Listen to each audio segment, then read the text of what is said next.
ሲያገባት ኖርማል የነበረች ልጅ ከ3 ወር በኋላ ደብል ሆና ትጠብቀዋለች። ወፍራ ክምር ሆና ክለስ። ከዚያ በኋላ ያን ነገር ለማስተካከል ደግሞ የሚፈጅባት ጊዜ የሚፈጅባት ጉልበት ቦርጭ ችግር ያመጣል እንዴ? ከወንዶች መሀል ቦርጭን ለእይታ እንኳን የማይፈልጉ አሉ። በጣም ብዙ ወንዶች፣ አብዛኞች ወንዶች አይፈልጉትም ቦርጭን፣ በጣም ነው የሚጠሉት። በጣም የሚገርማችሁ ነገር የእሱ ሸሚዝ አይቆለፍም። ቦርጭ ይጠላል፣ ሸሚዙ ግን አይቆለፍም። የእሱን ነው የምላችሁ። ሸሚዙ አይቆለፍም፣ ቦርጭ ግን ይጠላል። ምን ልላችሁ ፈልጌ ነው፣ ወንዶች የሴትን ቦርጭ አጥፎ ስትሏቸው፣ ቦርጭ እንዲያጠፉ ስትፈልጉ ለራሳችሁም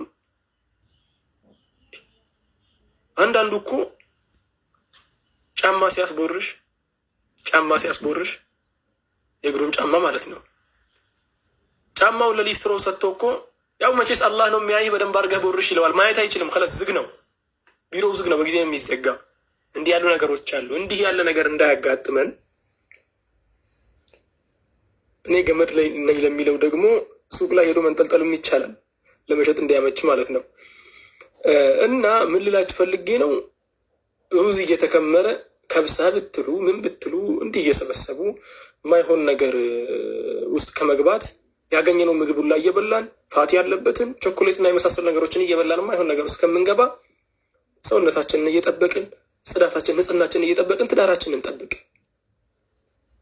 አንዳንድ ሰው ትዳርማ ከልብ ነው እንጂ ከንጽህና ላላላላላ የልብ ነገር ሌላ ነገር ነው። አንዳንድ ወንዶች ወይ ደግሞ አንዳንድ ሴቶች ትዳር ውስጥ ሰብረው የሚቀመጡት ከልብ ውጭ ባለው ነገር ሰብረው ነው። ከልብ ውጭ ያሉ ብዙ ነገሮች አሉ፣ መጫወት አሉ፣ ብዙ ነገሮች አላህ ሱብሓነሁ ወተዓላ ባልና ሚስት መካከል ያደረገ ማለት ነው። እነዚያ ነገሮች በአጠቃላይ ትክክለኛውን መስመር ሲይዙ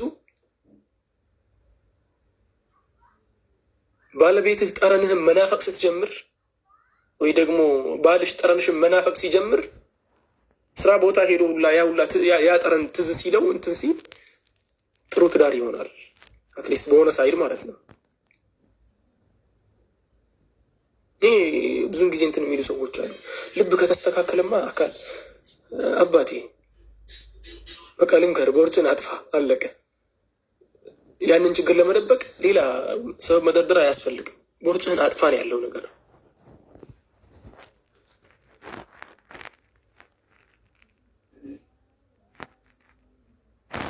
ብዙ አትብሉ። አዎ አሲያ፣ እናንተ ሀገር ላይ ብዙ መብላት ምን ያክል ጉዳት እንዳለው ታውቃላችሁ እናንተ። ትክክል። እነሱ ሀገር ላይ ነገሮችን ሲገዙ የሆነ ነገር ለመግዛት ሲሄዱ አንስተው ካሎሪ ነው የሚያዩት። ካሎሪ ፋት አለው የለውም፣ ፋት አለው የለውም፣ ያን ነው ቼክ የሚያደርጉት ሲያነሱ።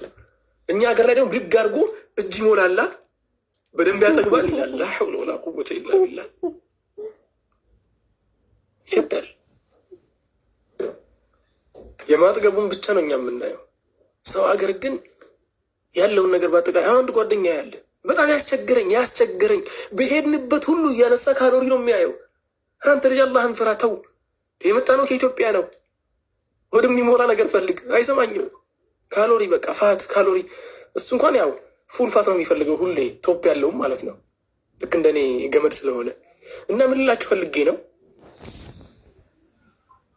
ይህ ነገር ይታሰብበት። በቤተሰብ ደረጃ ብዙ ትዳሮችን የሚረብሽ እና የሚበጠብጥ ነገር ነው ጽዳት የሚባለው ነገር።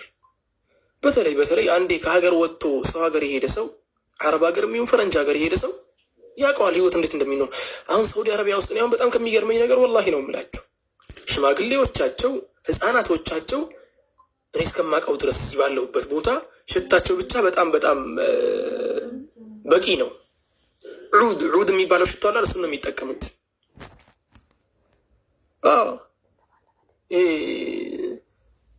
ስብን በጣም ማብዛት ለመንቀሳቀስም ለኢባዳም አይመችም። ትክክል። በጣም ጎጂ ነው። በጣም ይጎዳል እና